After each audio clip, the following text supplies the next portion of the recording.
లోకం మీద ఆశ లేదా? బ్రతకాలని కోరకలేదా? మాలాంటి కాలాంతకుల పైన కాలు దువ్వుతున్నా, మా ప్రతి పనిని అడ్డుకుంటున్నా. ఎవరా నువ్వు?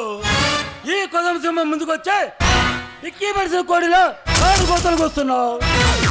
ఇలాంటి కొదమ సింహాల గుడ్లు పీకిన గనిని, గుంటూరు గోండాని, రాజమండ్రి రౌడీని, కాకి బాకి రైట్ హ్యాండ్ ని. రైట్ అయినా లెఫ్ట్ అయినా ఈ లెజెండ్ ఎవరిని లెక్క చేయరా. లెక్కల్లోకి దిగితే చిత్తు చేయాల్సిందే.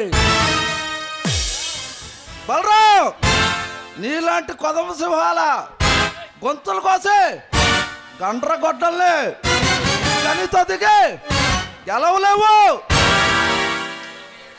అంచనా వేయడానికి, హామీ ఇవ్వడానికి నువ్వేమైనా పోలవరం డాంవా, పట్టిసీమవా, పిల్లకాలువరా పట్టిపోయేస్తా. తప్పు చేస్తున్నావు బలరాం. నువ్వు ఢీకొంది మనిషిని కాదు, మృగాన్ని, రాయిని కాదు, రక్తం త్రాగే రాకే బాయిలే. ఆ రాఖీ గాడే కాదురా, ఈ రాష్ట్రంలో పేద ప్రజల జోలికొచ్చే ఏ దుర్మార్గుడైనా అడ్డంగా నరికి వారేయడానికి ఈ సింహం రణరంగంలోకి ఈ సింహం అడుగు పెట్టింది. అయితే ఈ సింహానికి ఈ గని కలదా రుచి చూపిస్తా. అయితే రారా.